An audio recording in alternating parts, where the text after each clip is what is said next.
The Survivor Specialists, Phil and Will, are back with our episode 3 recap of Survivor Season 50. And we have this comment right here, Jayburn Aquatic Specialist, taking so long crying over Q. That is what took us forever to get here. We were just crying over Q, going home so early. Very sad, very depressing. I didn't like it. I'm beat up. We'll get into this whole episode. A lot to talk about. But first, let's get into the highlight of the episode. Let's just do it right off the bat. That rap was sick. That was so good. I'm so happy that came back, baby. Fried chicken and waffles, best thing of the new era. This is what makes Survivor a family show. I'll tell you what, a bunch of people sat down with their families tonight. A bunch of parents sat down with their kids and were like, you know what, kid? You can watch Survivor now. You can stay up till 9:30 because this is what it's all about. Did something else happen on the episode? Because that's literally the only thing I remember. That's the only part of the episode that I remember at all. Yeah, Phil at one Will's point. Not even saying it. Yeah, no, you text me at one point during the episode, and you're just like, I can't believe this rap. It's all I can think about. Like, this is the only thing that matters. I get if you don't like it. I mean, I'm not going to sit here and say I'm a fan of it or I want to see more of it, but like, come on, don't let it ruin your whole rest of enjoyment for the episode. It was 10 seconds. Let it do whatever 15 I want. seconds. Like, people, I think, are losing their minds. People love to just hate something. And I get it. Like, if you hate it, but let your hate only hit a certain level of impacting your enjoyment of the show. Like, hate it for what it is. Don't hate all of Survivor. Don't hate all of Jeff Probst. Don't hate all of season 50 simply for these 15 seconds. Was it corny? Yes. Was it cheesy? Yes. Unnecessary? Yes. But I think there is something to be said about the levity of this season. I think this was intentional by Jeff. He said that the way the show is cast, he's going to cast fun people, kind of big, brighter personalities after season 40, the last all-returnee season being like literally called Winners at War. It had this very serious tone of thunderbolts, cannonballs. You can see it in the logo. We open with a physical brawl. Like, this is not that. And I think Jeff is taking the show in a different direction for 50. And I think the same Jeff that is saying, oh, let's have a nice rap song about the hands of the fans. Also, the rhyming was pretty bad. That might have been the worst part. At least rhyme well. He went hands, fans, back to hands. Like, you can't rhyme the same word with the same word. That aside, I think the same Jeff, to a lot of rappers. the same Jeff that is rapping and singing songs, I think is also the same Jeff that is like, make sure we include Christian shitting his pants. Like, make sure we blur out the stain. Make this as fun and as light as possible. So, like, I will take, again, 15 seconds of a quippy little corny rap if we're going to get maybe a more lighthearted season that isn't taking itself too seriously. See, I won't. All right. I'm going to complain about it. I'm going to stand at Fenderman says L to the OG. We'll get that one going, right? I understand. This is why I have to complain about it right off the bat. I think that there's this misconception that Survivor wasn't always a family show. I think that's what's driving me crazy about it, Will. And I know you don't follow all of the online stuff as closely as I do. And I know you don't have like social media and everything. But this whole thing has been, Jeff is so proud that he's turned Survivor into a family show. That's what it's all about now. I was 8 years old when the first season came out. I'm now doing a podcast on it at 34. Like, Will is the same age as me. He's actually younger, which shows in his maturity level. But when you think about this, it's always been a family show. I'm obsessed with Colby because of what I watched as a 9-year-old and a 13-year-old. This, like, and it wasn't corny. It was fun. It was the adventure. Why, to be a family show now, does it have to be just pure cheese? And I know that maybe some people are like, this is really what we're starting this episode with, but I want to do it because I know that our fans, the ones who listen to us every week, they are the kinds of people who are so over this version of Jeff. And this was so unnecessary. It wasn't fun. Let me get a little finger snapping going. Like, it's awkward. And like, the people who are into it, I'm rooting against you. Like, I am actively now rooting against Aubrey. I hope her time on Survivor continues to be bad because she was way too into this. Thank God Shaheen didn't show up on the island. If he would have shown up on the island, I might have stopped watching season 50. So this is whoa. Don't speak too soon. We literally have a musician coming next week from the preview who's probably like, Phil, if you didn't like this, like, this might be some sort of foreshadowing where we have is it Zach Brown? Zach Brown or Zach Bryan? Which one is it? There's Luke Bryan, Luke Brown, Zach Brown, Zach Bryan. Dude, I cannot keep the country name. They're all like two first names. I'm like, I can't figure it out. But we have some musician coming who is, we see a guitar in the next time on. Like, Phil, brace yourself for another musical segment. I'm okay with a music. Like, this is crazy. I'm more okay with a musician who's not playing Survivor showing up on the island more than I am Jeff doing this. And there's a lot of people who are saying they don't mind it. It's fair. You don't have to mind it. But I know that most of the Survivor fans, the diehard since day one, are rolling their eyes so aggressively at this. And a lot of people were complaining during the Eva Joe moment, which I think was handled perfectly by Jeff. People were complaining that Jeff inserted himself too much into that. What the hell was this then? So we can move off of it. I just had to start with this because, look, it was important enough to keep in the edit. That means it's important enough for us to spend 6 minutes talking about and what's probably going to be another insanely long episode. Just get ready, everybody. Tomorrow night, digging deeper, I got Joe Mena coming on, who's going to probably be talking about Chrissy and Chrissy going through the ringer in these episodes. And then I got Blake on there too, who I'm sure is going to have nothing but nice things to say about Jeff doing this rap. So just be happy that I'm the one starting this out. And I know that some people are like, Phil, what the hell? I had to go there to start because they kept it in the episode. And I know that people were just rolling their eyes. And if you're not rolling your eyes, I wish I had your innocence and joy because I don't. And I hated this. And Turgenstein says Jeff needs to retire. That was the other thing. This felt like, oh, isn't it so cute that Grandpa came out and did the rap with us? Like, that's something you'd see on TikTok of like the old guy dancing with like his 8-year-old.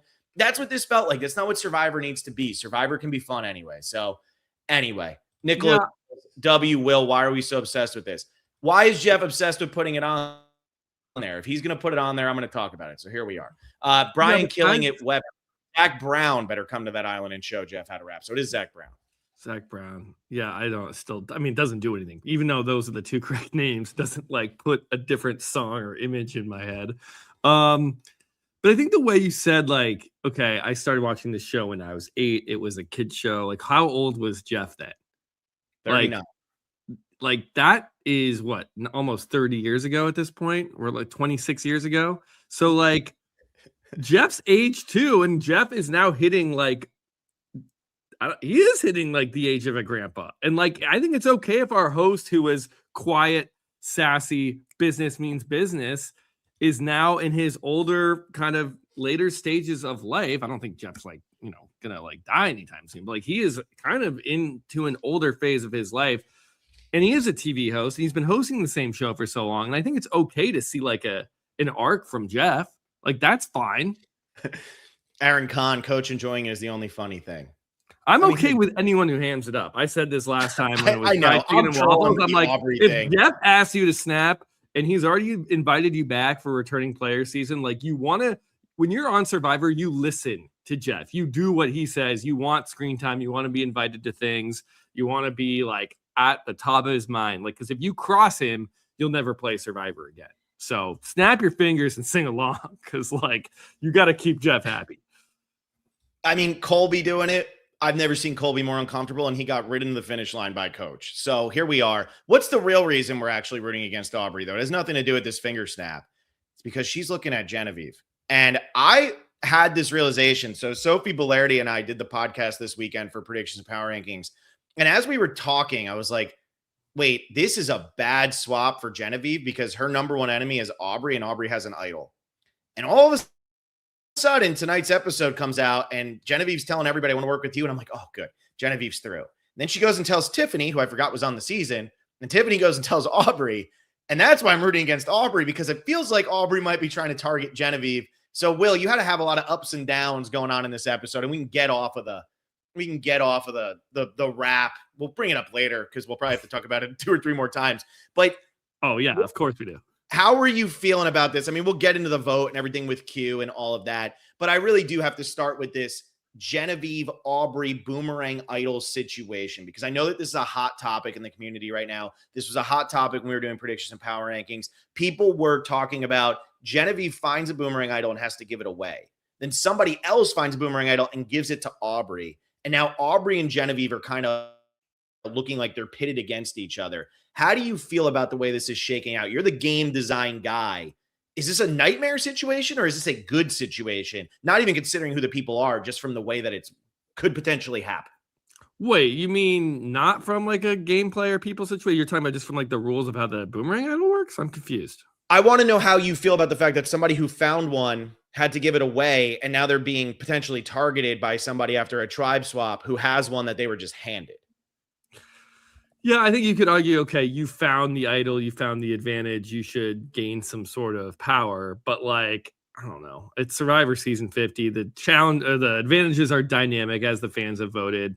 I mean, at least it wasn't a beware advantage. Like you lose your vote until you get someone else on another tribe to say a phrase. Like we've seen some pretty punishing beware advantages. I know I've said, later half of the new era, it's been very little beware. It's like, okay, the task is super achievable and you're basically just getting an idol.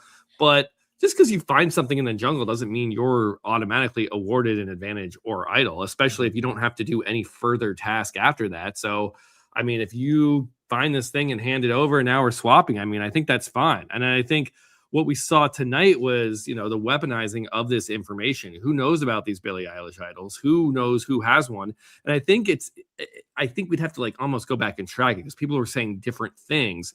How many people know who has an idol, but how many people know only like half the story? They're like, okay, well, Aubrey has an idol. Do they know that if she gets voted out with the idol, that it goes back to Christian? Same with Ozzy. Do they know that if Ozzy gets voted out, does it go back to Genevieve?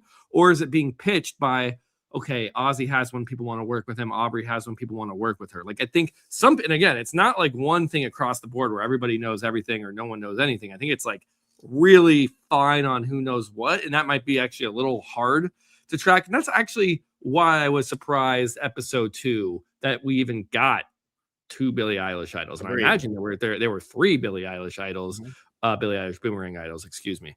I should say the full name. But I thought having 1 was interesting. 2 kind of makes it like the theme of the season.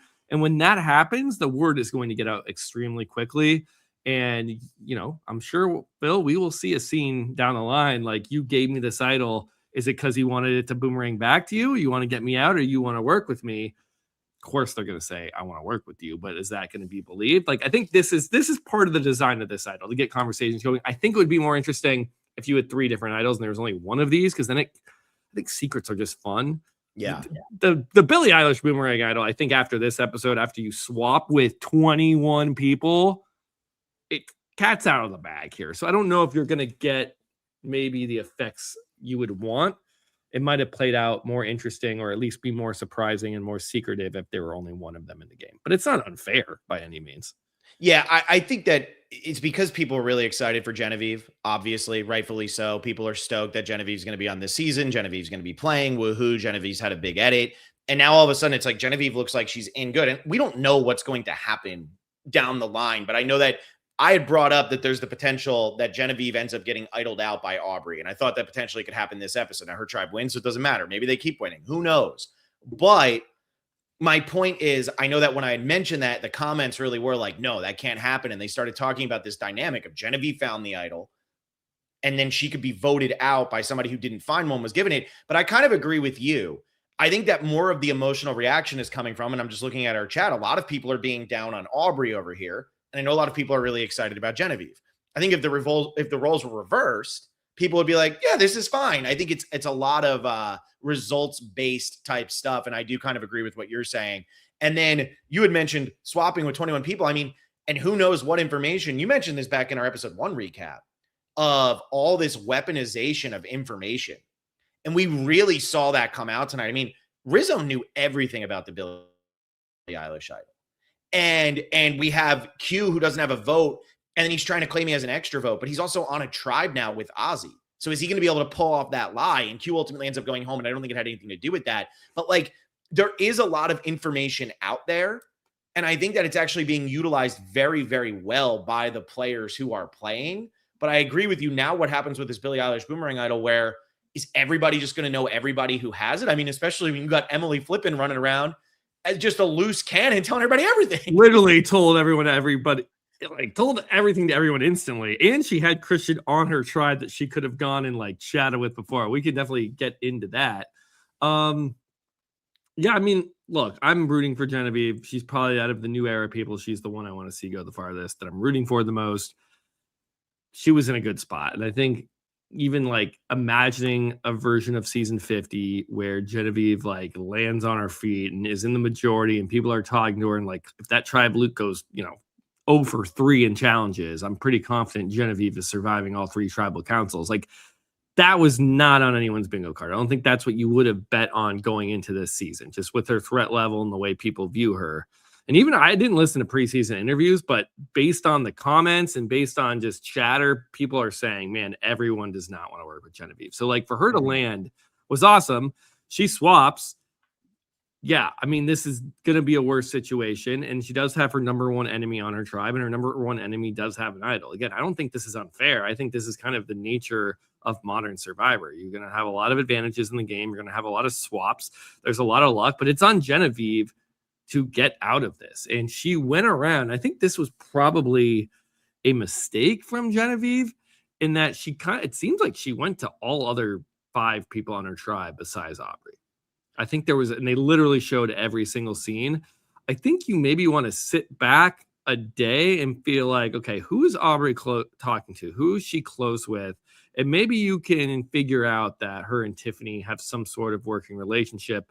And then you don't tell 5 people, maybe tell 3 people or even 2 people, but to tell all 5 other people that you're targeting Aubrey, I think might be a little heavy handed. Again, I'm rooting for Genevieve. I hope she gets out of this. I think yeah, I don't know. I think going around, like, you're not leaving any room for Aubrey to have anyone to work with. And that's just never going to happen. Like, Aubrey is going to talk with somebody, and someone is going to let them know that you have gone and said her name. Yeah, I agree with you. I think the biggest mistake that Genevieve made was not taking into account pre-season potential. Because why would she assume that Tiffany and Aubrey have any type of relationship? They haven't played on a season together. They haven't played on this season together. They weren't even in the same era. They were 14 seasons or 8 seasons apart from their most recent, right? So, maybe she thought she was getting away with it. I mean, Joe ate it up, whatever. But yeah, I mean, Genevieve probably did do a little bit too much here. And it also hurts her that her closest ally, which is Colby, doesn't have a vote. So we'll see what ends up happening on that tribe. I'm worried. Like, that was my prediction for this week. And now I'm concerned that is like still might come to fruition, especially if Genevieve doesn't realize what's going on over there. I mean, we heard from Tiffany tonight. Are we in a situation where Tiffany and Aubrey are suddenly going to take over that tribe? To me, that's a nightmare scenario because I love that tribe. And I feel like I'm talking negative about Aubrey. I like Aubrey a lot, but if you're going to give me Coach, Colby, Genevieve, I mean, I'm going to take them 100 times out of 100 over pretty much any other group of 3. Yeah, I mean, I'll put Joe in there too. I mean, hell, that's a group of 4, and that's what you need in a tribe of 7. Yeah, I think also this is a very old school tribe. Like, we saw the connection with Joe and Coach. We see Colby mixing it up in there. And that might be another maybe misread or misplay from Genevieve. And that when you get swapped onto a tribe or even on a starting tribe, like, you probably want to just get a gauge for like how your fellow tribe mates want to play the game. And on paper, like, I think we talked about this at the end of the recap last week. It's like they're gonna form an old school, like, honesty, integrity, loyal alliance. Like, that's probably coming with Joe and Coach. Might as well throw Colby in there. Genevieve is attached to Colby. There you go. There's your 4. And that did appear to be the case. And I am aware that Colby doesn't have a vote. And I am aware that Genevieve knows that. But if you have this old school alliance on this older school tribe, and we're on season 50 with maybe, more old school players than we've seen in a very long time, do you need to then go onto the beach and start dropping names? Be like, oh, Aubrey, I'm after Aubrey. She said this to me. Like, I get it. It's Genevieve. That's how she plays. She's an aggressive player. That's why we love Genevieve. That's why she's on this season to begin with. I'm rooting for her.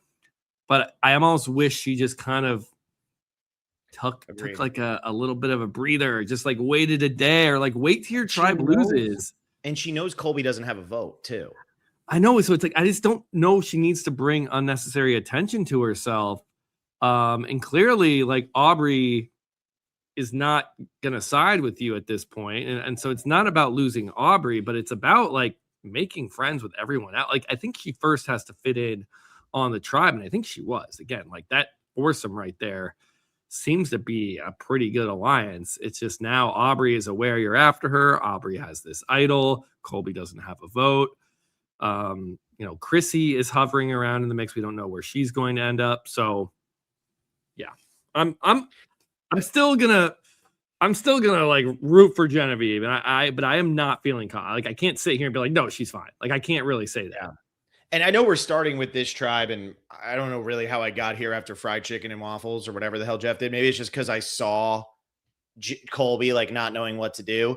Jayburn Aquatic here says, never thought I'd be rooting for Chrissy. I did not like her at all on 35, but she won me over this episode. What a legend. Hope she goes deep. What did you think about the way that Chrissy coached that whole conversation went? And Chrissy had a really bad episode last week, and everybody's just talking badly about Chrissy. And now tonight we get her breaking down. We get her really personal moment about the surgeries that she had to go through, these preventative surgeries that she did. I mean, what did you think about this? Like, is this the start of something for Chrissy and Coach and potentially Colby as well? Is this just the start of Chrissy's story overall? Because she looked like she was screwed over on that other tribe, and Coach pretty much confirms it tonight. You were going home if we went to tribal council. I thought this was, it's Chrissy's story, but I also think it maybe was the story of the entire episode, because we got 3 versions of the same story. We got this from Chrissy, but we also got a version of this with Angelina, and we got a version of this with Aubrey too. Tiffany telling Aubrey is a very similar story as Coach telling Chrissy, and then Emily telling Angelina. Like it really got revealed like quickly who was on the bottom, who was going home from the original tribes. I think what was so interesting is how the people chose to handle it. And then Aubrey was immediately like, this is where I'd usually want to cry. Guess what? I'm not going to cry. Let's take a deep breath. Let's handle it. She knows she has an idol. Tiff, you're my angel. Let's get through this. Like, that's kind of like a mature Survivor player. And Aubrey's played 4 times. Chrissy was in power most of her season or had immunity around her neck in the post-merge of her season. And I don't know if Chrissy has experienced this. And I think Aubrey has before, being at the bottom or not quite fitting in. And I think Chrissy kind of out of nowhere was like, oh my God, I wasn't fitting in. And I didn't even know I wasn't fitting in. Like that's almost worse. Like at least Andy on 47 was like, I'm not fitting in, but I at least know I'm not fitting in. And that's why I'm paranoid. I don't know if Chrissy even felt this or saw this. And hey, maybe she did. But I did think it was a nice way to like tell her cancer story and like what she's been up to since her season of Survivor. And like that, despite being season 50, a season full of returning players and legends, this is by no means easy. I think the show is hamming that up quite a bit, that look, this is still Survivor. This is not a walk in the park. And that just because you've played before or might have fans or might be loved on your season, you might come in here and might really struggle to fit in. You might be targeted by people for different reasons that you wouldn't expect. Like this is still a social experiment. This is still people living 24/7 together on a beach with very little comfort. So like, I get it. I think it's a good way to sell that we are still playing Survivor despite having this kind of celebrity status for a lot of these people. Yeah, and I think for Chrissy too, I mean, there's been a lot of big Chrissy fans since season 35 aired. I mean, there's been a lot of people who felt she should have beaten Ben. There's been a lot of people who have wanted her back for a very long time. A lot of people thought she was one of the best players of the 30s just because of her strategic game and the fact that she was very good physically. And the social game was always the part she struggled with. And when you're watching that happen last week, you're saying to yourself, man, there's some people out there, like they've been wanting this person back on their screen for so long. And now they're going to get like the Vetus treatment almost. And I know the Vetus stuff was more of like, he's weirdly massaging everybody, but it felt like it was just a bad narrative that was going for Chrissy. So for her to get the content she got tonight, I was really happy for her. I feel like that tribe got a pretty good amount of content, and maybe that's why I'm starting with them, is because I thought they were going to lose the challenge when it all came down to it. I felt like they were getting so much development, and there was so much conversation about everything going on. We got such a long scene of Genevieve. We got that part with Chrissy. We had Coach. I mean, St. Cliffo says it up here, but being told by Coach that you talk too much is wild. Like, I thought that maybe that was where we were going, and maybe that's just why in my mind that's where we started. So the way Coach handled it too, like he didn't sit. He was walking. I believe. I forget who else was in the shot with them. I think it might have been Joe. It was a very casual, cavalier, like walk down the path. Like, by the way, Chrissy, like just relax, don't talk too much. You were really pissing people off and we were going to vote you out. So like really chill. All right. Like we didn't get coach consoling her or like being like, let me level with you. I want to work with you in this game. This is what we have to do together. I want your vote, but you can't do this like last time. Like the coach Chrissy relationship again has been really bizarre all season. And this is the third episode I'm going to say in a row on a recap. The omission of coach's reaction to the scene with them in the first episode, I found very odd, and that we weren't getting any reads from coach on what does he think about Chrissy targeting D? Where is this story going? Are they in alliance or are they not? And then here he just kind of like drops this in. This is a very moving scene and moment for Chrissy, but coach is a ghost here. Like he just says, you really gotta tone it down. It's like, huh? Yeah. I don't know. I don't know if they're working together or not. I feel very confused. And then you got Colby just wandering behind them. Was that Colby? Yeah, I remember there was like a third person around. there. It wasn't this like private thing. I got to sit you down. So yeah, it really wasn't. And Colby was like trying to look like Colby had that realization of, wait, this is getting serious. Let me look around. And he starts looking around. And then it was just like, okay, I guess. I don't know. It was weird. I mean, and I couldn't tell how Chrissy was taking it because then Chrissy says, I want to go have girls talk. And she goes and she sits on the beach with Genevieve. And who was the other person who sat with her on the beach? It wasn't Aubrey. Who's the other woman on the tribe? It was Tiff. It was Tiff. So she goes and sits on the beach with Tiffany and Genevieve. And like, I mean, they have a moment, but she doesn't really say, I can't handle coach. It was just more of like, I'm just down. So maybe it is working out okay for coach. I don't know. Well, it's for me, this was kind of like Genevieve as a confessional saying like, people are going to remember when you make them feel good. And it seemed like Genevieve was doing a lot to console Chrissy here. And so like, if they don't have Colby's vote, maybe they get Chrissy to join them, and especially Chrissy is kind of like an older school player. I know 35 isn't necessarily the oldest season, but she was physical. She was fairly loyal to the people she was working with. She is older. I think just older people tend to, be a little bit more loyal on Survivor. So, I mean, if you got this alliance of Chrissy, Genevieve, Joe, Coach, Colby, you just got to avoid Aubrey's idol. That's it. Yeah. Yeah. And at that point, there's enough ways to avoid that idol. Like, don't vote for Aubrey.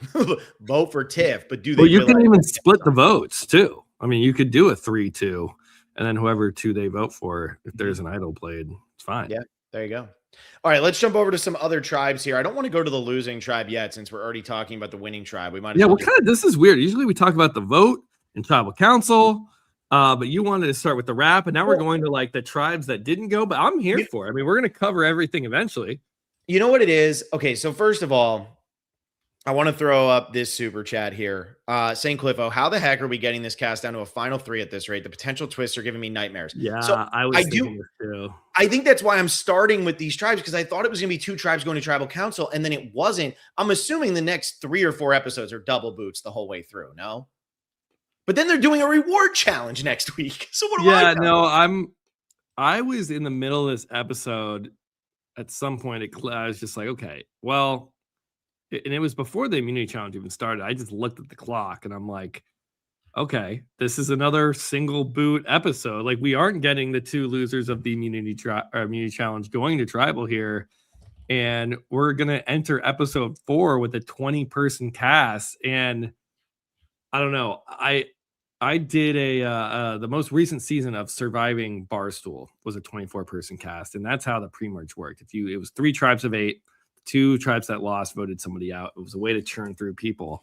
And even in that, I think at final 13, we had this one game and it had 3 mini games within it with votes within it. And we went from 13 down to 10. And it was this huge twisty thing with, I don't know. You have to watch it. It's actually pretty good. I am so worried that like halfway we're going to lose like 4 people at once. And like, that's not what I want to see happen. But that's starting to be a concern for me, where I appreciated that we got into the season with, we're just going to focus on the losing tribe, maybe do that for 2 episodes. By this week, we know the players, like they're all returning players anyway. We did a tribe swap. Like, I think we could have gotten through with 2 people here, because the longer we put this off, the later you're putting it into the game where the vote should be more meaningful. I mean, the stakes rise every single time. You're closer to $1 million. You're closer to the final 3. So like, I am very worried that we're going to lose 3 or 4 people within one episode. Another thought that crossed my mind, and this is the optimist in me, are there like bonus episodes coming out where it's like, surprise, this is a 2-hour episode, or we're going to do 2 episodes this week. We have one Wednesday, one Thursday. Like, this is 50. Like, maybe they want to surprise the fans. And it's like, we understand we have 24 people. We understand we have 26 days. We are still going to give you more episodes and not stick to this 13 episode schedule that we've been doing for, years. And we got this comment from Audrey Radijak that I have up here of, I think they're going to start doing triple boots with each person on the tribe getting individual immunity. Like, here's the thing with the returning player seasons, and it's every season. The first All-Stars, we talked about this when we did it for Every Season Matters. There's a really rough stretch in that pre-merge because the Sue quit is its own episode. The Jenna quit is its own episode. They really want to keep the players around as long as they possibly can. We see it in Heroes versus Villains. It's single boot, single boot, single boot. Oh, here's the Tyson time, but it comes a little bit later in the season, and then we get another double boot way down the line. We see it in Winners at War with Edge of Extinction in general. Like, it's almost like they're scared to just rip the Band-Aid off. We're going to be disappointed no matter who goes. And it feels like they're trying to get us as much out of these people as they can. But then my concern is tonight, we just talked about it, like the whole Genevieve and Aubrey of it all. Could they put the votes on Tiffany? Potentially. We'll see what ends up happening. Like, is it better to lose people now rather than, oh, it's episode 6 and now we're getting a triple boot BS? If whatever Audrey Radijak is saying, like, if that were to come true, we're getting a triple boot BS where the challenge is build the tower with your feet. And then we see like Colby and I don't know who else, Jonathan, and people wouldn't be mad if Jonathan went home. I got to think of people who people would be mad at. But it's like Genevieve. All of a sudden, Genevieve, I know. Well, Genevieve, I feel like would be good with her feet. But anyway, it's like if you're doing this challenge and it's something BS, I don't know. That's like a challenge win almost every time. So Spencer won it in second chances. Second chance.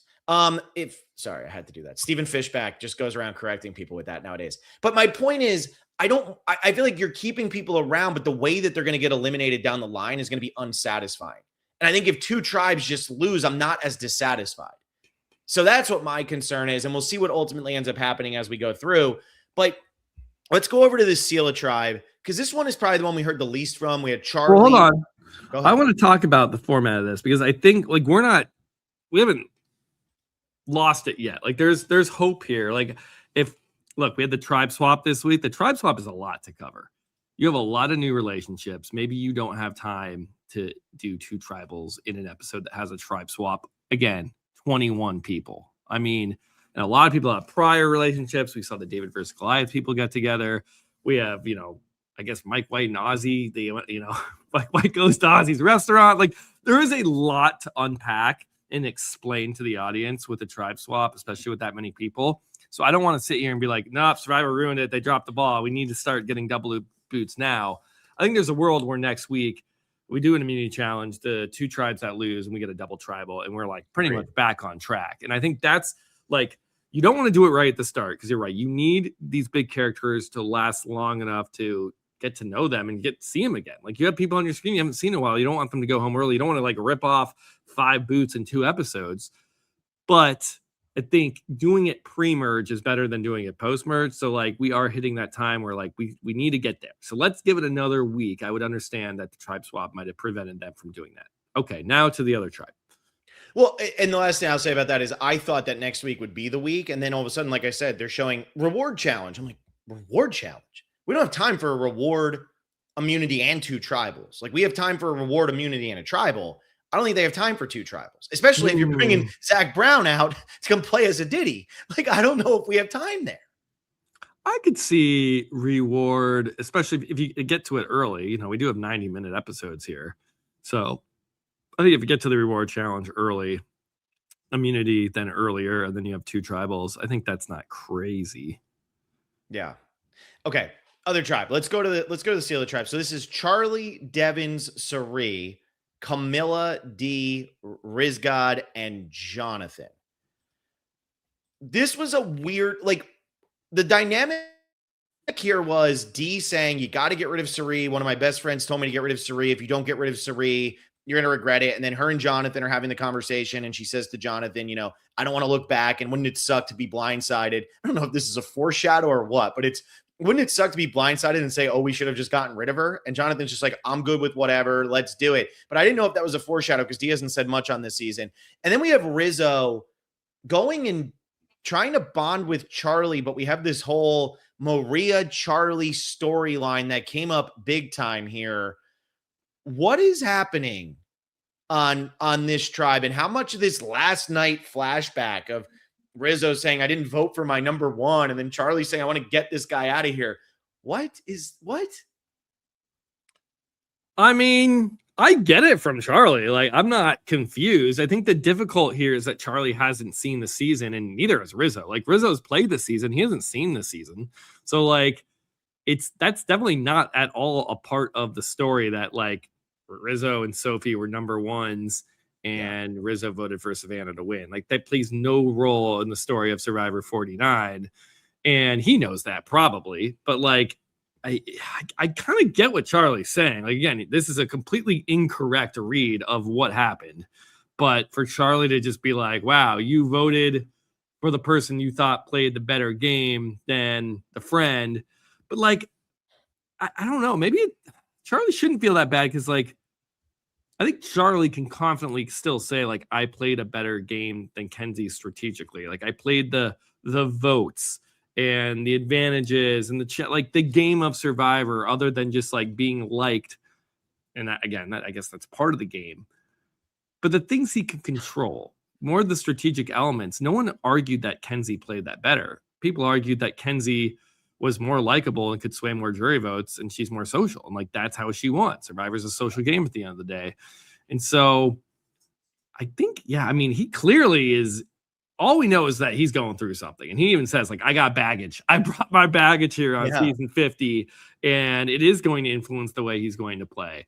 Like, he might come after Rizzo. I don't know. I kind of see this as a funnier scene of like evil Charlie coming out after Rizzo, who's like this goofy guy, calls himself Rizgod. I'm getting vibes that this tribe might not go to tribal council. I think that's kind of where I'm sitting with it. And we're going to get some fun stuff here, but I don't know. Like, if they had to vote, it seems like Sari's in trouble. But again, like you said, that could have been foreshadowing where maybe this tribe does not lose. And then D is later blindsided by Sari or Jonathan, perhaps. Yeah. I mean, perhaps. And I think that the Charlie storyline was just weird for me because Rizzo and Savannah went into the season not wanting to let people know how close they were. And so I think Rizzo's trying to keep that lie going because now he's on a tribe with people who had just been on with Savannah, and he knows Savannah's gone. So he's assuming that's what Savannah told them. So then he's going along and saying the same thing. But for Charlie to react like so strongly to this was weird. I agree with you. Maybe this is a tribe that doesn't go. We get Camilla being really excited about the way that this all shook out. We have Sari and Devins essentially saying to each other, like, I don't want to let people know how close we are, but we are super close. But then this was the only tribe too that nobody's really talking about Billie Eilish Boomerang idols, because it came up on the Aubrey tribe.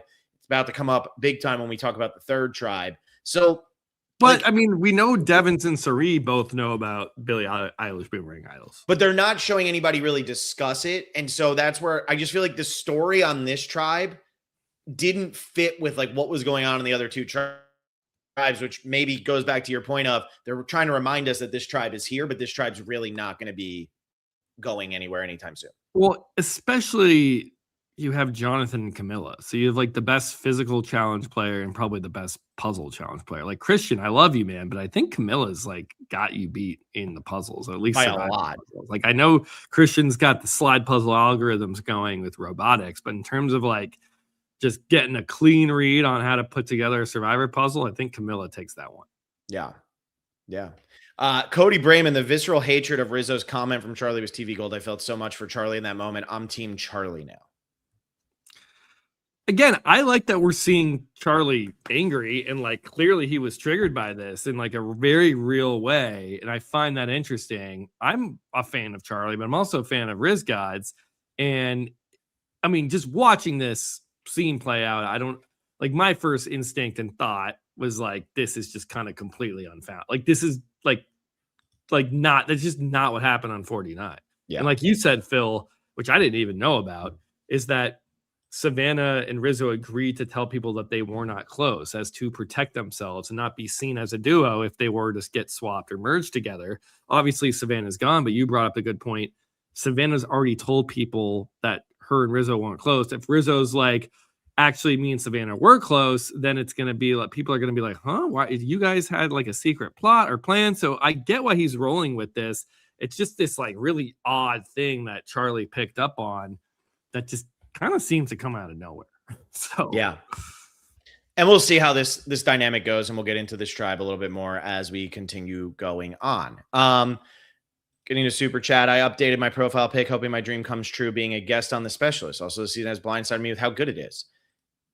Yeah, it has been good. I know I complained. Yeah, I about like also, yeah, I like this this episode. I know you just want to hate on it for the rap itself. I don't hate on it. I thought this was still, you know, maybe the last, I think the first 2 episodes might be better, but like this still was a very, very fun episode of Survivor. Like I love just the tribe swap and seeing different players from different seasons interact with each other. Like I had a ton of fun. Yeah, I'm enjoying this a lot. I think the tribe swap actually worked out and gave us some drama. I look, I know that the community is going to complain about it. I know there's people over there who aren't complaining about it. I'm telling you, you're in the minority if you're not complaining about it. And I just know that that's going to be comments and people are going to be talking about it. Look, RHAP tweeted, and I know it's Donlin who's doing most of it, but RHAP tweeted, "Is this the best musical moment in the history of the show?" The comments on that tweet are just unbelievable. Like it's amazing how mad people are at this. So I'm just going to address the elephant in the room. And you know what? We talk about it all the time. If you want Jeff to stop doing stupid stuff, you kind of have to call him on it. And he thought the hourglass twist was a good enough idea to do it twice. So I understand this isn't at that level, but it's just I hate that he's claiming that this is what makes Survivor a family game. Because to me, what makes Survivor a family game? When did he claim? Did he claim that anywhere? He is now claiming that he is very proud. This is like some of his stuff in his preseason 50 press and the content he's been doing since all these conversations. And I know that he's doing it for press, but hey, if it's what he's saying, I got to call him on it. He's been saying pretty much nonstop that he's really proud that he has recently turned Survivor into a family show. Right, but he's not pointing at the song here. No, but it's this kind of stuff that makes him feel like he's making it a family show. It's the cheesiness that most of the fan base isn't wanting. So anyway, let's move on to the third tribe. Emily Flippin just dropped a nuke here. Like, what is Emily Flippin doing in this episode? This was so fun. And I think this is why I wanted to save this one for the end, because I loved watching this, but then every moment I was like, what is your plan here? What are you doing? So to set this up, Christian and Devon's at the beginning of the episode, they say, hey, we did this. We know that the idol's in Aubrey's hands. Let's go tell Sari and let's tell Emily. So they tell Sari, they make it so that Devon's came up with the idea. Christian does a really good job of pushing it off, and we'll talk about Christian here. But does a really good job of pushing it off on Devon's. It would make sense. Devon's has played with Aubrey, so he gives the idol to Aubrey. Sari eats it up. Sari's all excited about it. They don't get a chance to tell Emily. So on the mat, Christian says to Emily, hey, we gave Aubrey an idol. I'm sorry, I don't have time to tell you more, but like and she's like, what? What's going on? So then they get to the camp, and Emily just goes on like she told everybody every bit of information that has ever been heard in her life. What was going on, and how did Emily kind of come out of this? Fine. Not just fine, but nobody ever said we should vote for Emily. She's too chaotic. I don't even know if people talked about how chaotic she was. She ended up in the middle. She was the swing vote. Her and Ozzy were the swing vote. They were. I think they still are, maybe. Or yeah. At least Emily is with either Christian or Ozzy going into the next episode. I already sort of mentioned this, but I think the craziest part of all of this was like you got swapped onto the tribe with Christian. So like you could have hashed it out with him before, and like you've gone to 2 tribals together and survived and voted together with Christian. Like I think you got to go to Christian first and be like, yo, what the, and I look, I'm gonna be on Emily's side of like, I would be confused and maybe a little bit pissed or a little bit like, why wasn't I brought into the loop earlier? And I get it. It's like, oh, we tried to tell you. Okay, not hard enough, not soon enough. Like at some point you knew this. Like, why are you telling me now? And like on the mat in front of everybody, now I gotta process this. I gotta go meet new people and like think about alliance. Like, why are you throwing this at me? And I would be kind of pissed at Christian too and be like, Christian, what the hell? I think it would be better if Christian hadn't told Emily. I think the downside of her not knowing about Aubrey's idol is like, fine. Like what's gonna happen? Look, if they don't work together, she votes Aubrey out. Christian, you get an idol. Yeah. like I don't know why it was so paramount to tell Emily, and it might have been risky telling Emily there. But back to Emily, I think to talk to Q and Ozzy immediately when you're on a tribe with Christian without kind of clearing the air, I thought was pretty insane. But that's how Emily plays. I mean, she spilled the beans, and then she goes right back to the David versus Goliath people and ends up just, you know what? I love you guys. I accidentally said this. My bad. They know everything. But before, like, and I don't know what else to say. I don't know what other like insight I have into Emily's antics here. But can we go back to this plan from Christian to Devins being like, you should say you found it? Because I think there might be holes in this. Like, I think this probably not likely, but like there was definitely a world in which Devin says, okay, or Christian tells Devin, like, okay, here's the plan. We're going to tell Sari and Emily, but we're going to tell them that you found it and that you gave it to Aubrey because that, makes sense. You guys play together, all that. I think there's a world in which, like, Aubrey gets voted out on one tribe. Let's just say, it doesn't matter really who's where. Aubrey gets voted out. Sari and Devins are sitting on the bottom. And Sari's like, all right, Devins, at least you got that idol back.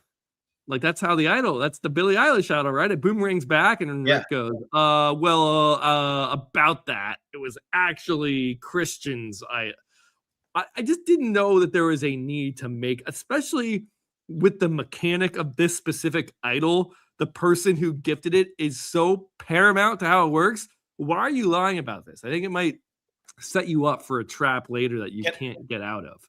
So here's what I think. I think Devins made a huge mistake here. I think Christian played it perfectly.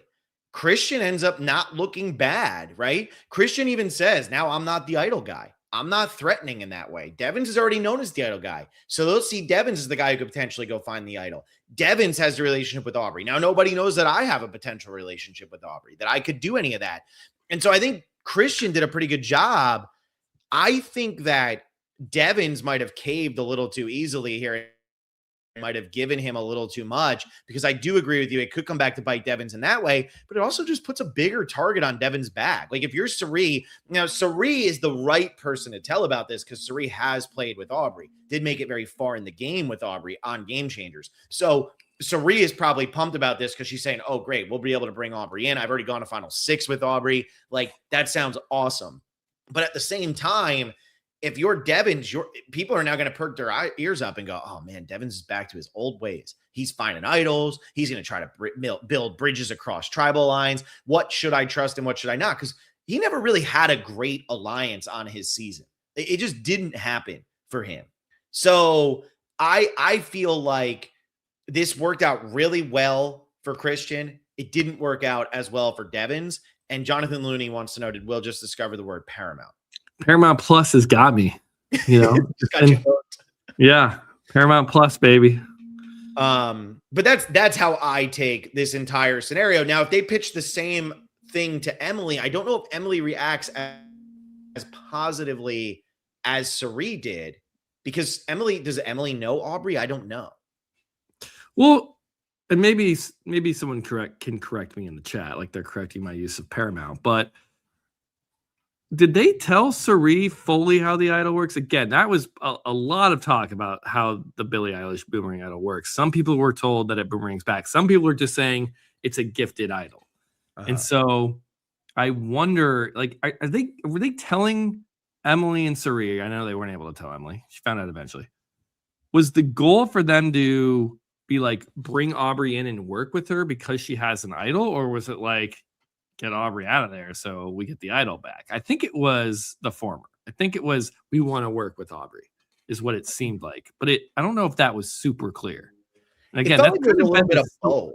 That's been the story of these Billie Eilish Boomerang idols all season, where it's like, did this person give it to this person to work with them, or are they trying to trap them and get it later? Is it a little bit of both? Like, I'm still like, I think maybe that's the one thing. And I like the mechanic. I like the idea, but I wish it was a little more like, I know it's sabotage, or I know it's, a bridge or a connection. Like, we know the Ozzy one is sabotage. We know that it's meant to be sabotage. Now, Rizzo's not telling Charlie it's meant to be sabotage, but Rizzo told Charlie every single thing about that idol. Explained it exactly how it works.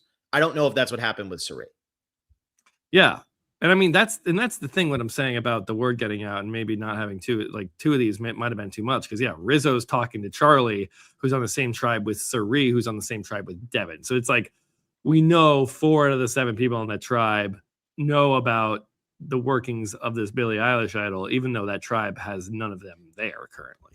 Yeah.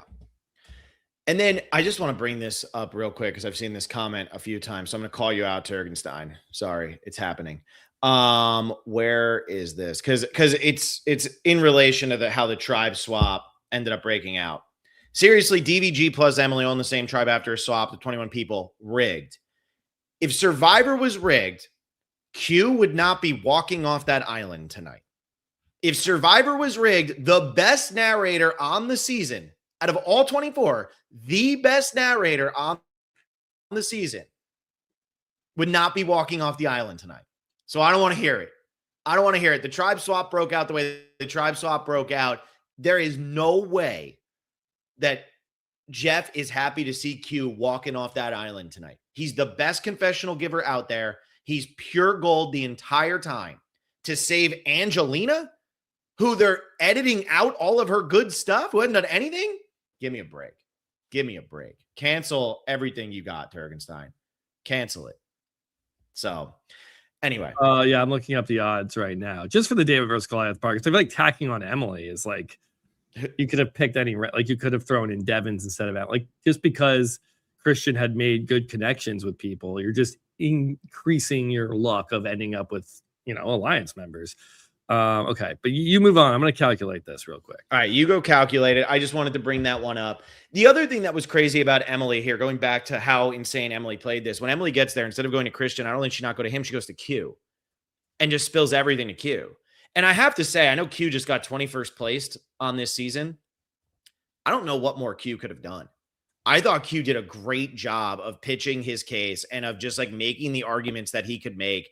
And I know he ultimately says to Mike White, vote for me. He's trying to protect Stephanie. And Mike White did a great job of playing dumb because that's what Mike White does. Mike White did the same thing on David vs. Goliath. It's like, I don't know. I don't know what's happening. He was impactful on a lot of votes and he duped Q, but Q was doing that to try to save his ally because he knew that there were going to be multiple votes going to Steph if that was in fact the plan.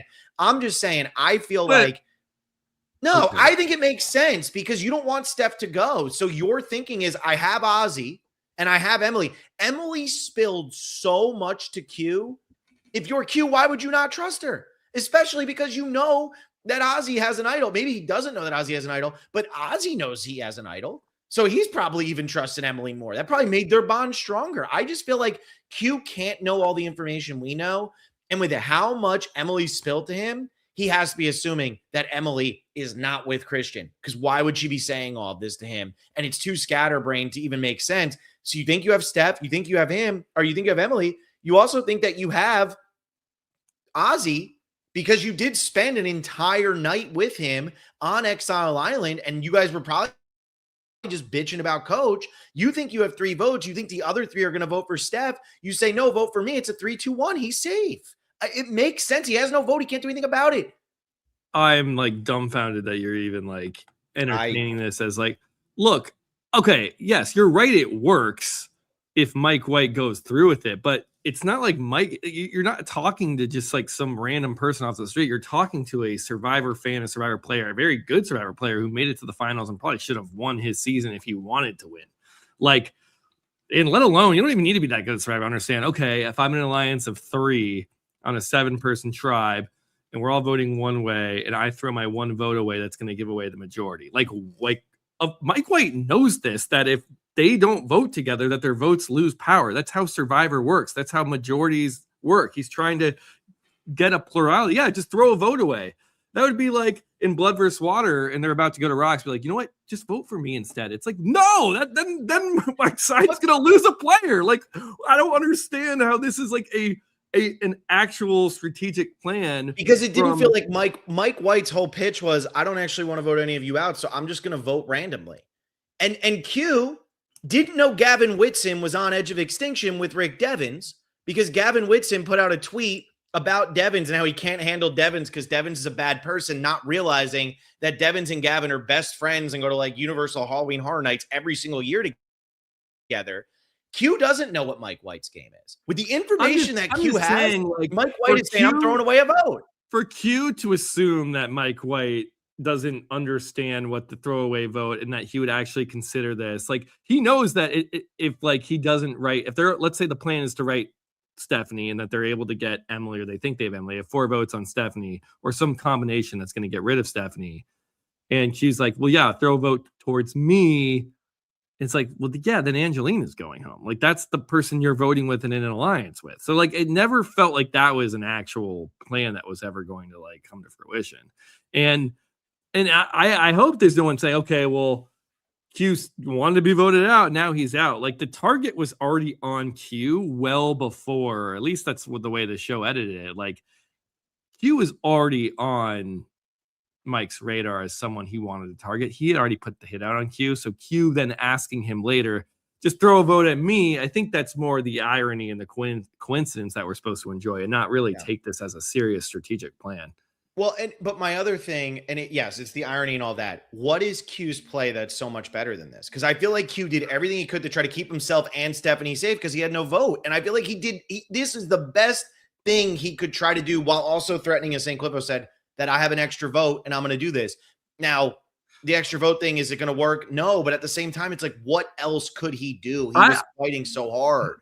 I don't know what else he could have done. Like, again, I don't know where he really went wrong other than his past season, it feels like it. Yeah. Maybe he was being a little bit too forceful, especially not having a vote. If Q comes into this swap and just like, again, I think when you swap, like after watching this episode, the best thing to do is lay low. Like, you got 6 other people on your tribe, all returning players, a lot of relationships, a lot of people need to chat. I think you sit in the hammock, let people come up to you. Don't start dictating plans. Don't start spilling secrets. Like, don't give anyone a reason for your name to get heat. And I think Q is being pretty like, this is the alliance. This is what we got. And we even heard Emily say, you know what? The way Q talks, it's like, that's Q's game. That's not Emily's game. Like, Emily wants to make the decision here. And that's why she was a little bit bummed with Christian. And like, that's why she spilled Christian's secrets. It was like, Christian just blabbers this to me last second. Like, I want it. Like, why can't we have a conversation about this? Why can't I decide how we play this game instead of just being told information, being told what to do, told how to vote? And what this vote for me really came down to, and this is why I thought Q was going home headed into tribal council, it felt like Emily and Angelina really clicked. It just felt like a genuine connection. And I'm not going to fault Q because, like, Q, you should have clicked with Emily. I mean, maybe they didn't click. Like, that's Survivor. That's how it goes. Emily, for whatever reason, Emily and Angelina really hit it off. And I do truly believe Ozzy wanted to keep Q, but I think Emily said, you know what? I'm not changing my vote. I'm sorry. Ozzy, if you want to vote out Angelina with Stephanie, go ahead. And this can be a 4-2 vote or a 5-2 vote, or maybe a 4-3 at that point if they didn't know that Q had lost a vote. I think that was the maneuver. I'm not sure if we want to blame or put any blame on Q making up that he had an extra vote. I think at that point that was Q trying to maybe put the pieces back together. Yeah. Again, good attempt. I think people would buy it. He was on exile. It could make sense, but I really just think this was Emily and Angelina. Maybe we got to give credit to Angelina for winning Emily over. I think we do. Like, I think she saved herself here a little bit. And I'm going to be honest, I think this is a bad move. For Emily, who? For Emily. I think it's a bad move. Because if the David versus Goliath 3 do stick together, Q was 100% right that if they stick together, like, you guys are done. That's why he was worried about Steph going home. He didn't want that to happen. Now, Emily might feel like I have a great relationship here with Angelina, but if you get down to 4 on that tribe, are Mike White and Christian going to be willing to go to rocks for you, Emily? I doubt it. So I just feel like you're giving the power to the David versus Goliaths here. Maybe her relationship with Christian is better than we're being led to believe. And maybe she feels like her, Christian, Ozzy, and Stephanie can work together. But if the David versus Goliath groups are going to work together, is she really that confident that she repaired the damage with Christian after she blew up his biggest secret in the game immediately upon entering that beach? And then she goes and apologizes to him. But even if Christian and her know each other outside of the game, if you and I had that situation, I might be like, Will, no matter what your pitch is here, I don't know if I can trust you again until this game is over, because that's a really, really aggressive move. So she's almost banking on the fact that she does have a better relationship with Angelina and Christian than maybe Mike does. And I just don't think she does. I mean, they went to Final 7 or whatever it was together. Mike and Angelina were sitting in Final 3 together. Yeah, no, I've been saying that kind of the first 2 episodes. Why are you not splitting up the pair of Sari and Ozzy? Like, when you see a clear pair or trio that feel like they're going to vote together and you have the votes to break that up, I think you should take it. Not to mention challenge performance. Like, I think Ozzy was like, look, can we get rid of Angelina and keep Q so that we don't even have to go to tribal again? Because now you've given the David versus Goliath 3 out of the remaining 6 people on this tribe. So now it's like, that's it. And I guess Stephanie is now firmly at the bottom because Ozzy did vote Q out. Ozzy didn't want to. Emily just wouldn't budge. But I don't think this was necessarily the right move for Emily. Like, I think she just feels good about Christian. They're friends. Had a good chat with Angelina over the course of 2 days or something. Like, really felt connected there. I don't know really her relationship with Mike. I mean, it seems like maybe she's just like the 4th David versus Goliath. And she wants to, I mean, maybe that's the thinking, Phil. Like, especially if they are positing like we are, that at some point there's got to be double boots. At some point we're going there. Like, we might go to back-to-back tribals. We might go to tribal council a few more times. Like, if I can just hop in with the David versus Goliath, we have 4. We can then vote, we'll take out Q, then we'll take out Steph, then we'll take out Ozzy. And there we go. There's 3 eliminations right there. That should last until merge. Maybe and not. If there are double boots, not enough.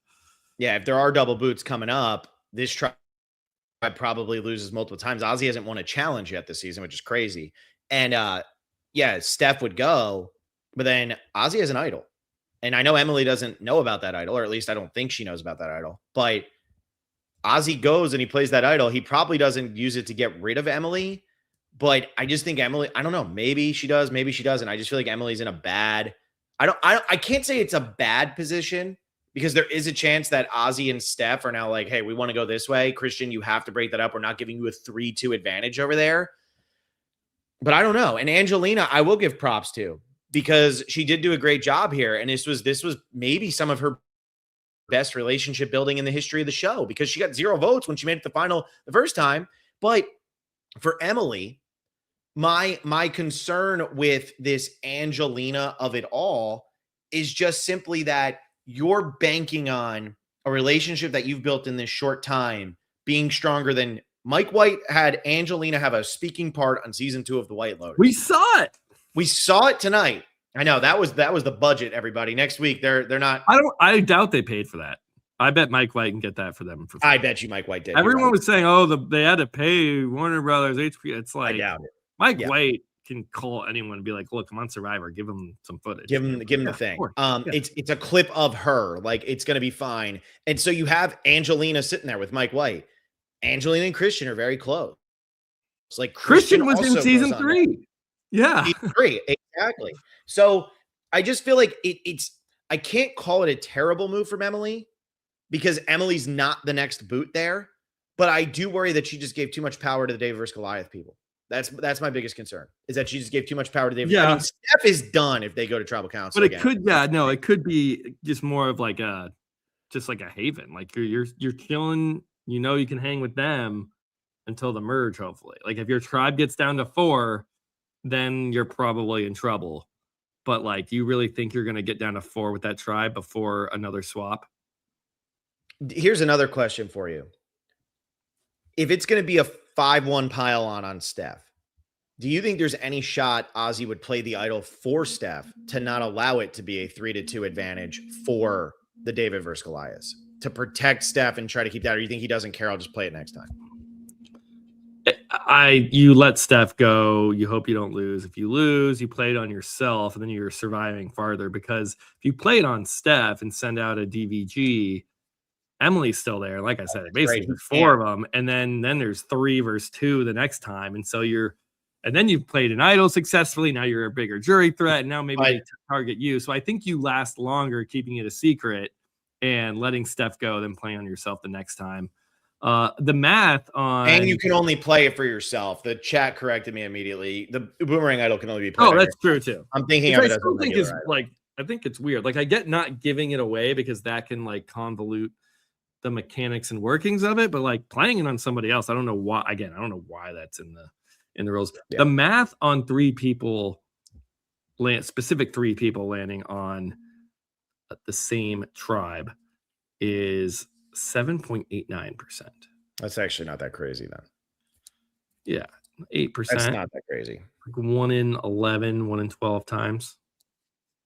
Yeah, I mean, that's not that. The odds of the entire Lesu 5 staying together on a 3 tribe swap is a lot higher. Yeah. Or 5 of the 6 or whatever it was, like all of 1 of 3 tribes being Lesu, as we saw on Edge of Extinction. Wardog did the math there.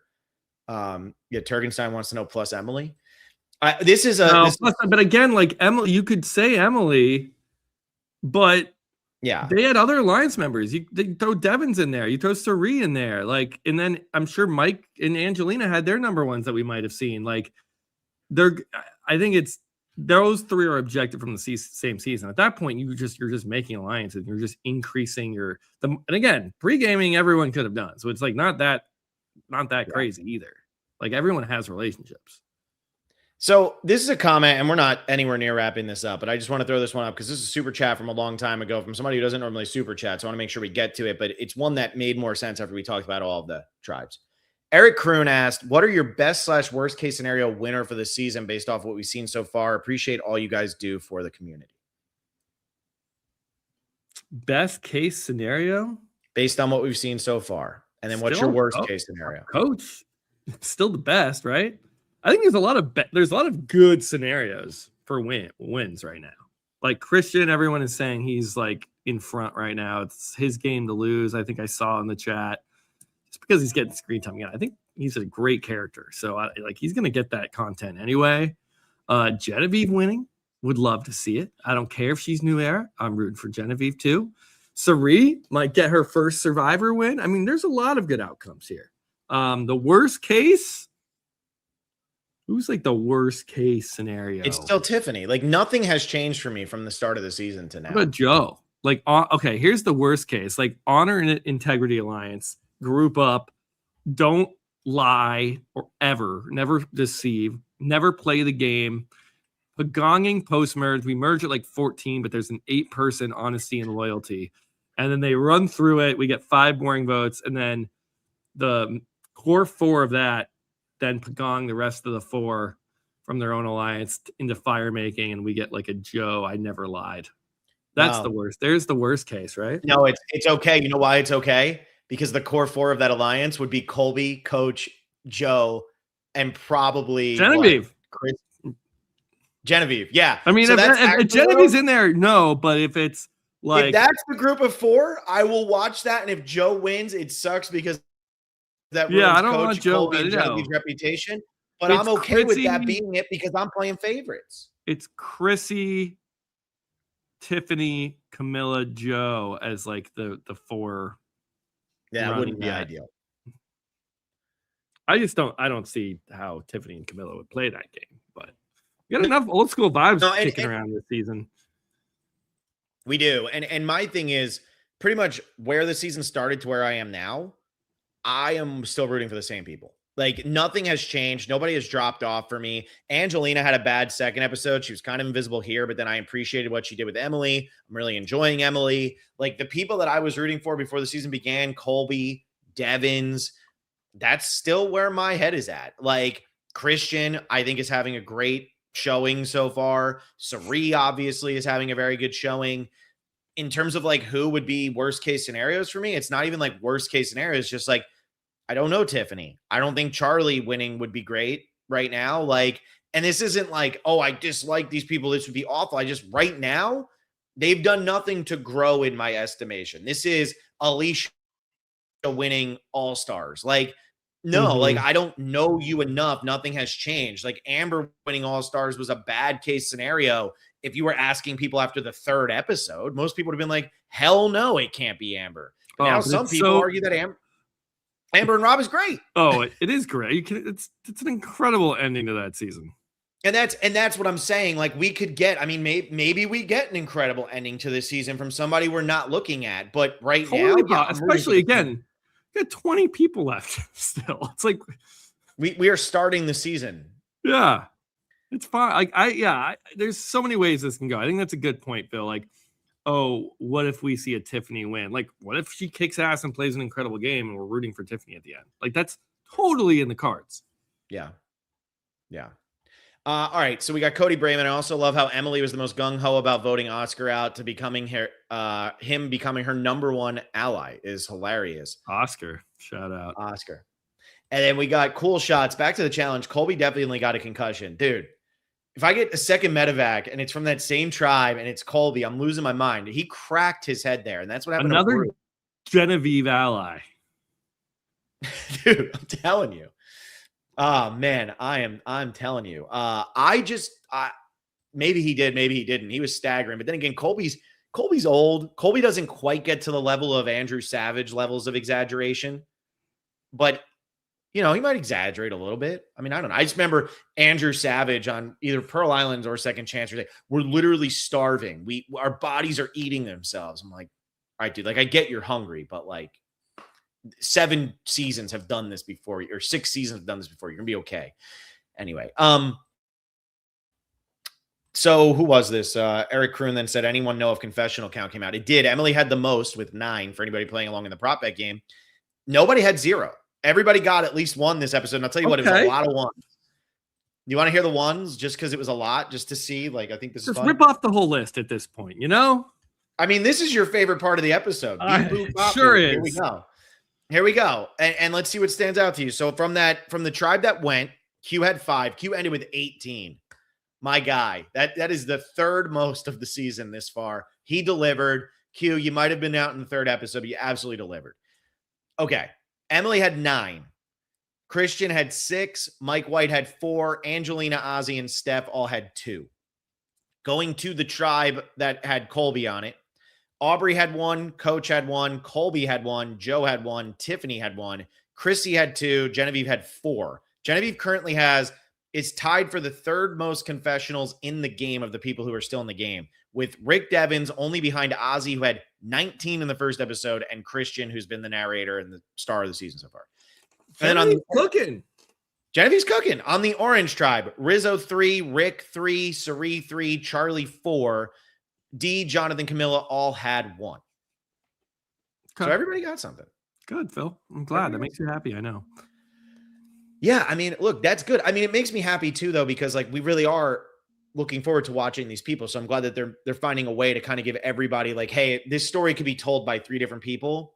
Let's give each one of them something. Like Jonathan and Dee both got something about the same topic tonight, but that's good. I want to know where both of their heads are at. I don't need Dee telling me, oh, this is where Jonathan is thinking, or Jonathan telling me, oh, this is what Dee is thinking. So I appreciate that. I mean, right now, Christian and Ozzy are running away with it, but that's because of Ozzy's 1st episode and because Christian really in episode 2 pooped his pants. I mean, those are big reasons for why that all happened here.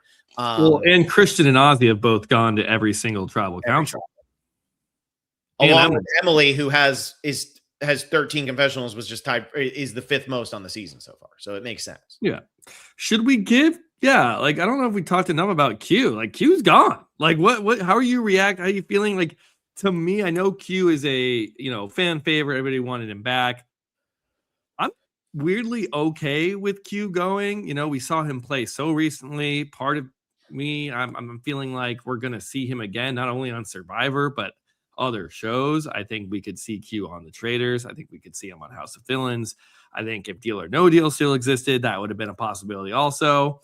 So, I love Q. I think he was entertaining. Like you said, probably the best narrator of the 24-person cast. But, I think we got what we got from him. I liked his exile thing with Ozzy. I'm cool with it. I think there's enough players here, especially in an episode where it's between Q and Angelina.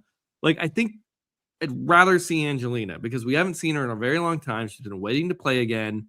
And I don't know if we're going to see Angelina make an appearance elsewhere or even on another season of Survivor. So, I'm okay with it. I agree with part of that. Q's going to be back on Survivor again. Q is we got another all-star season. Who are we bringing back? Honestly, this is going to sound crazy to some people. Out of the first 4 boots, I could see all 4 of them being asked back again. I know some of you would be like, Jenna Lewis, really? I could. Jenna Lewis delivered more than they've gotten from any other season 1 player other than probably Hatch on All-Stars. And what they got from Hatch on All-Stars isn't what you actually want from a season 1 player. I think Jenna Lewis absolutely delivered in her 1 episode. And I think they would ask her back for sure. Savannah and Kyle, 100% would be asked back. I mean, especially with how Kyle went out, Savannah playing back-to-back seasons, 100%. Q, I think, is a lock. Jeff absolutely loves him. There is no, behind the scenes here, because when I was at the premiere for 48, Jeff is talking to everybody, whatever, and Q comes up, and Q just had the baby and everything. And Q comes up and he's just Jeff's talking to everybody. He says, I just want to introduce you to my wife. Jeff stopped and was so happy to be talking to Q. We've both seen Jeff at events or whatever. I mean, we were at the EW Pop Fest all the way back in Money vs. Gen X. The absolute joy of Jeff seeing Q, I think he'd ask Q back on any season. It's if Mike White wants to play, Jeff's going to say yes. If Q wants to play, Jeff's going to say yes. So I'm not as bummed because I know we're going to see Q again. But Angelina's not bringing it this season. And somebody has to say it, and she's just not. She's not. Yeah. I appreciate what she did tonight. That's fine, but she's not bringing it. I said this last week. I think she's grown as a person and grown into a less entertaining version of her, for Survivor. She's just not as good of a TV character anymore, which is fine.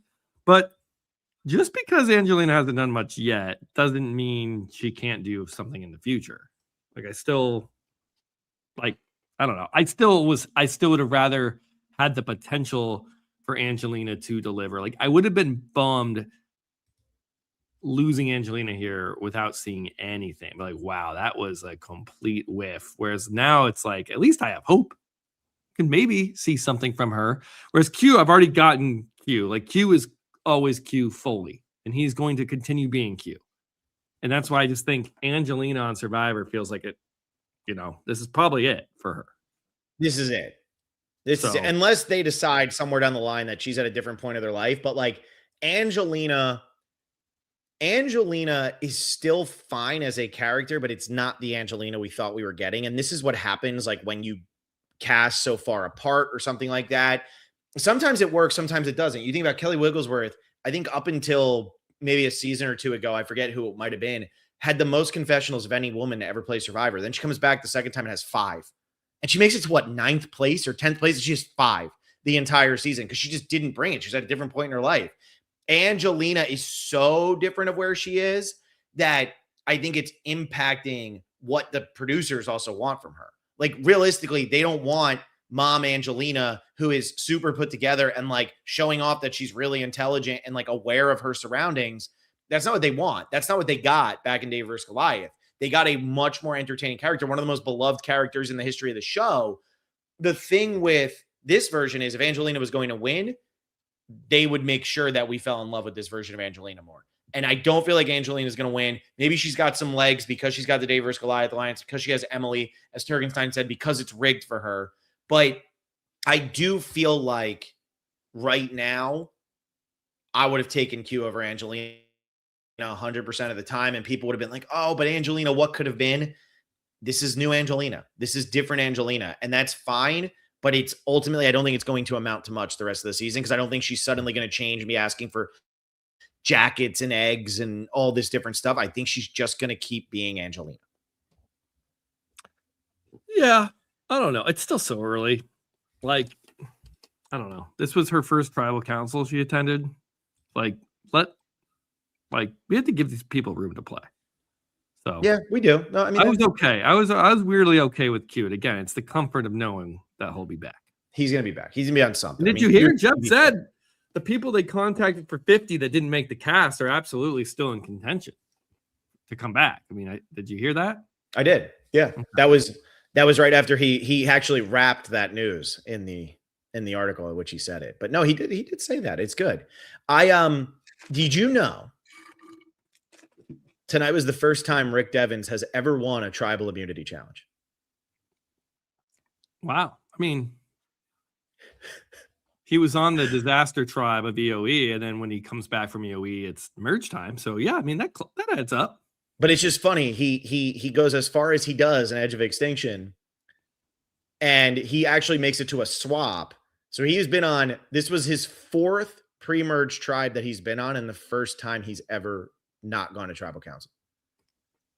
There you go. Is that Philly worthy? Is that Philly worthy? No. Philly's interesting because Emily was the big character tonight, but I am so conflicted on what Emily actually pulled here, and I don't know if it was the good stuff. I'm going to give it to Mike White. Yeah, this was Mike White's move. Yeah, I think Mike White deserves it. I think Mike White did such a good job of playing stupid that they all fell for it, and that's what ultimately led to Q being comfortable saying, sure, whatever, that's fine with me. And vote for me. Let's save Steph too. I think Mike White is what kind of kept Christian and Angelina together. I think he just built a good alliance. Him being with Ozzy, I mean, maybe the swap worked out for him. I don't know. I think Mike White gets the Philly. Yeah, we haven't really given much credit to Mike White for this move, but this was absolutely Mike deciding who on the other side do I want to go? Who's the biggest threat to me? That's Q. Yeah. Okay, that's what we're doing. There it is. Q's gone. Like I just executed that on Q perfectly. Yeah, he really did. And he almost did not flinch with the extra vote. Just didn't even well, we need to split or I need to pull an extra vote in. Just took him out. Yeah, I'm surprised that Mike White is still so unassuming being like who he is in real life.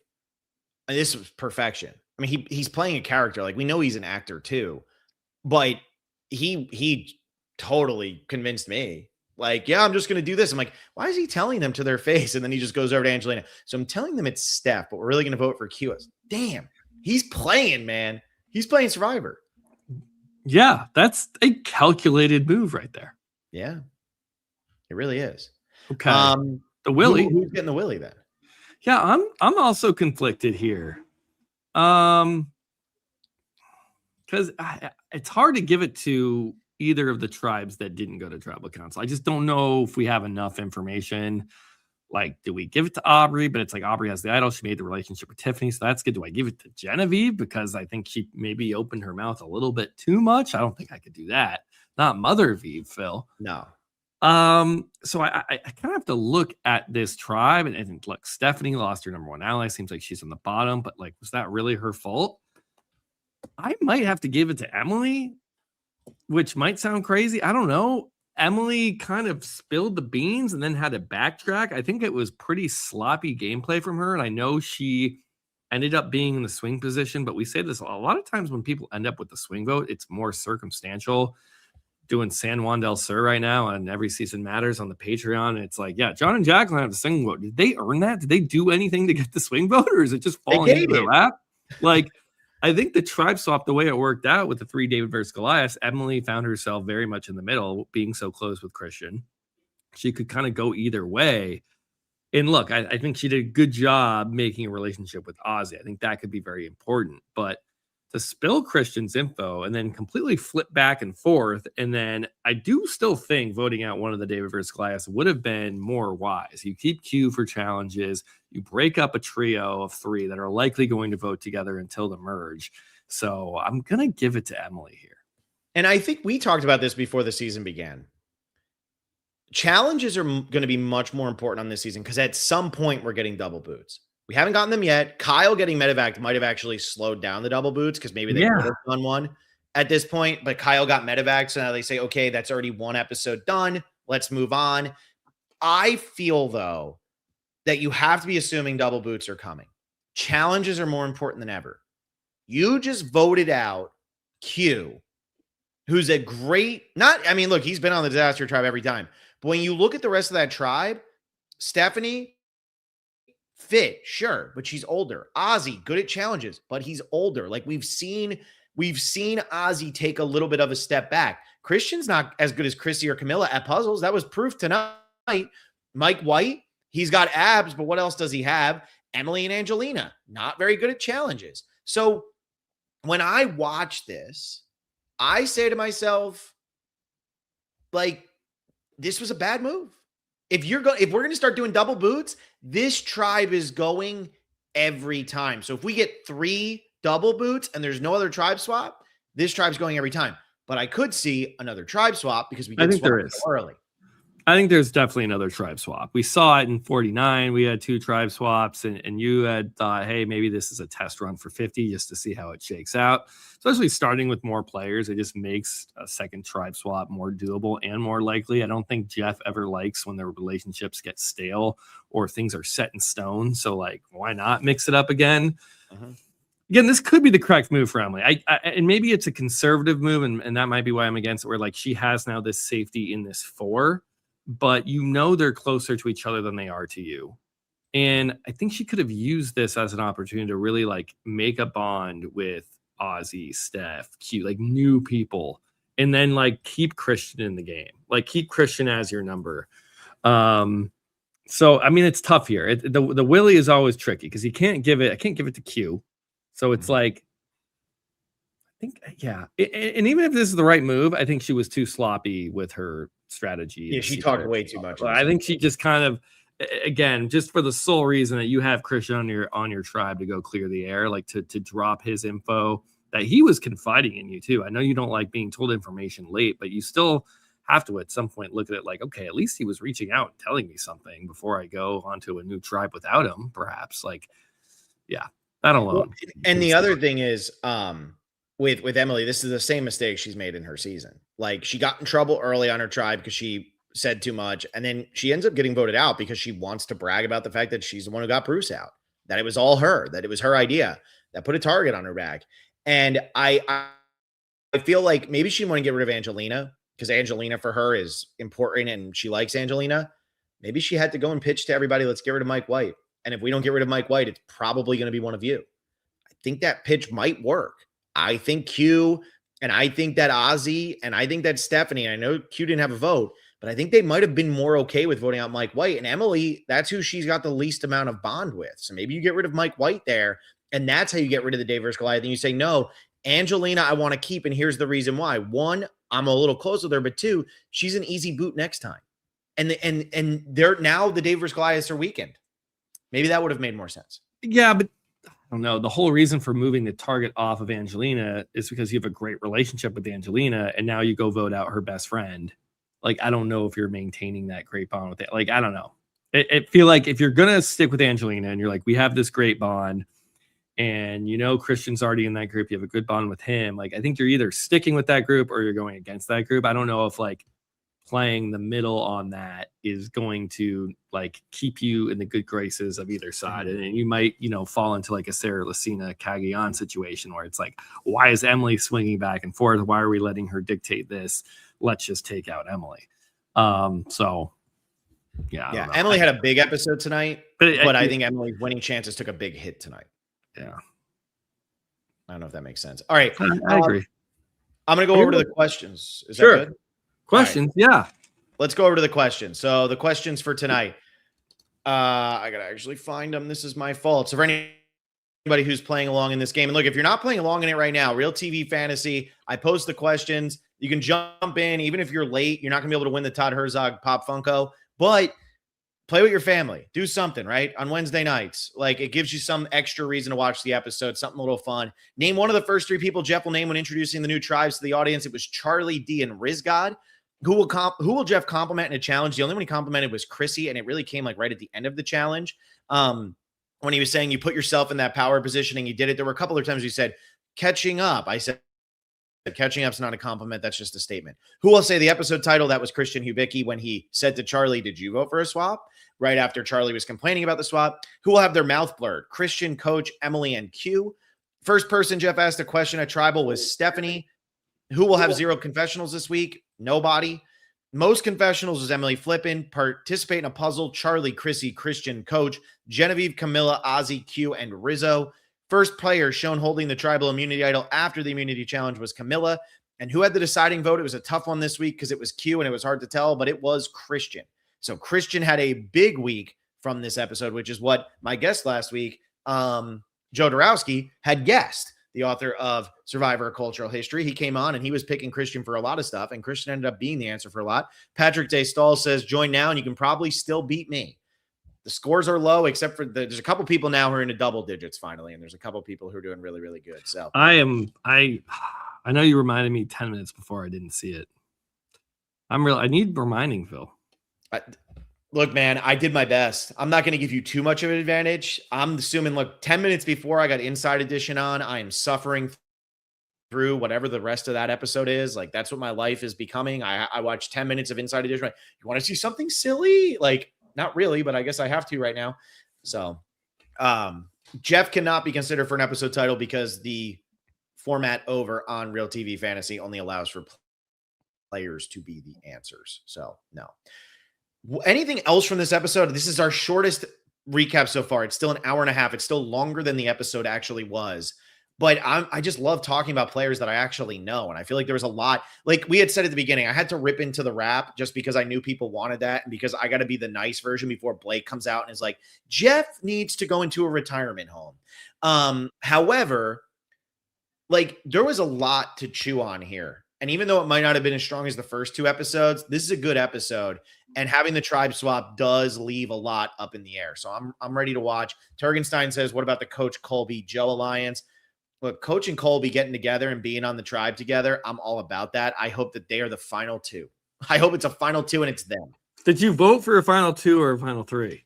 Dude, if I was allowed to and they said it's going to be Coach and Colby as the final 2 or you can vote for a final 3, I would vote for a final 2 just to make sure it's the 2 of them.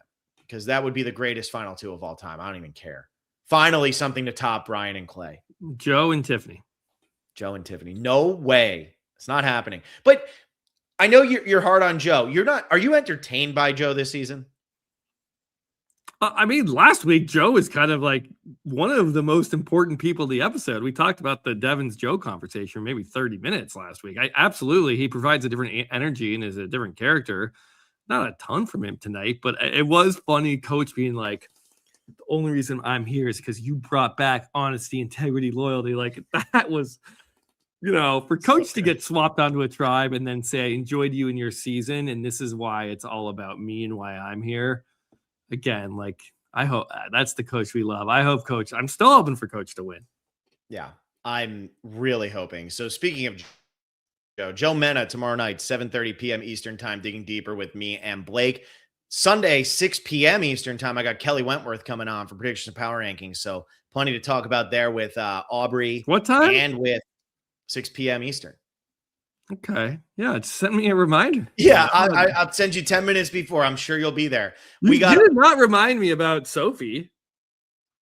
No, of course not. Will's got to keep his own calendar. Like monopolizing the conversation with the Survivor alums. You're like, I don't want Will to talk to them because then they're going to have more fun with Will. They're going to like Will more.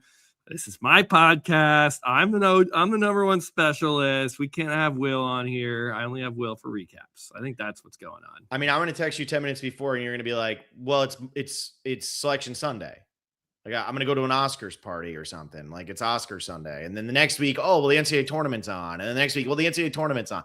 I mean, Will, let's be real here. I already know. And then it's Easter. So I know you're out on Easter. I mean, this Sunday at 3 p.m., what was I doing? I would have been great. Well, this past Sunday, it wasn't at 3 p.m. It was at like 11 in the morning. James Barber, bro, is not showing up. Thank you, James Barber. Well, I can't show up if I don't get Moses Zalak, you're allowed to write reminders for yourself, Will. Yeah, I guess, but I need Phil to be like, "Yo, we're doing it," because I don't feel like I'm welcome. I think that's what it's boiling down to. I don't feel that Phil wants me there. I think he likes to have the one-on-one time. Dude, you come on any podcast you want, and you know that. It's just Will's always like, yeah, just let me know. Maybe I'll be there. Will is that friend where you say, hey man, we're like gonna go to a bar tonight. You think just let me know where you go. I might show up. Although Will would show up to the bar, that's for sure. I show up for things all the time. I'm very Yeah. much a go, yes, man, go ahead and do it. Give it a go, give it a try, show up, drive out there, see the people, go to the birthday party. So the problem is he's saying yes to too much else to show up here. Ryan Chan, the last one. Season 50 intro was awesome. Coach's shot is the best. Dude, starting it off with Coach doing Coach She, that was sick. I love that. I was so into that. Yeah. Phil does not want to be overshadowed by Will. I don't think it would. That's the thing. Think that's it. I am on to you, man. I can hold my own. I'm confident in that one. But really, I got to get a Blake, Phil, Will podcast. And, we'll just get a guest on there and the guest won't even exist. The guest will just be overshadowed. That's why we have the Patreon, Phil, Will, Blake, always. Patreon.com/specialist. We're doing San Juan del Sur right now. I will say I'm watching Worlds Apart.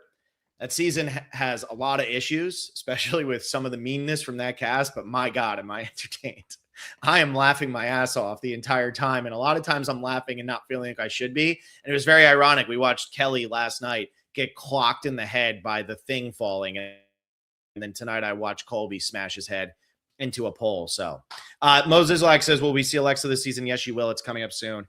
Will you have any last words that potentially rhyme and have a little bit of a rhythm to them? Just let me know when Alexa's on. I'd love to be there. Yeah, you love to be exactly.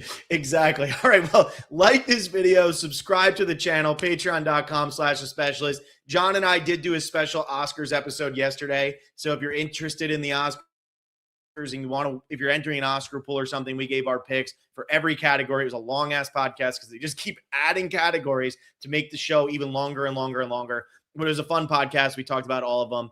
And we're two of the few people who actually have seen all 10 Best Picture nominees because everybody in the Academy didn't based on what they're saying in the variety thing. So, have you seen the betting lines? I feel like they're all decided. No, actually, supporting actress is the most wide open category maybe of all time right now. Okay. The leader is currently plus 120, which, as you know, that means there is no favorite. Right. No, I know. I was looking at some. It's like minus odds for almost all the other big categories. Yeah, actress is over. Best actor is now up in the air. Michael B. Jordan has taken over as the favorite, but I think you could win some stuff there with Timothée Chalamet. But Turgenstein says Oscars are a joke. Nobody watches that. Well, then I guess I'm nobody because I watch it every single year. So what do I know? I used to love the Oscars, but the thing was, you're right. They make it too long and they don't show the clips anymore.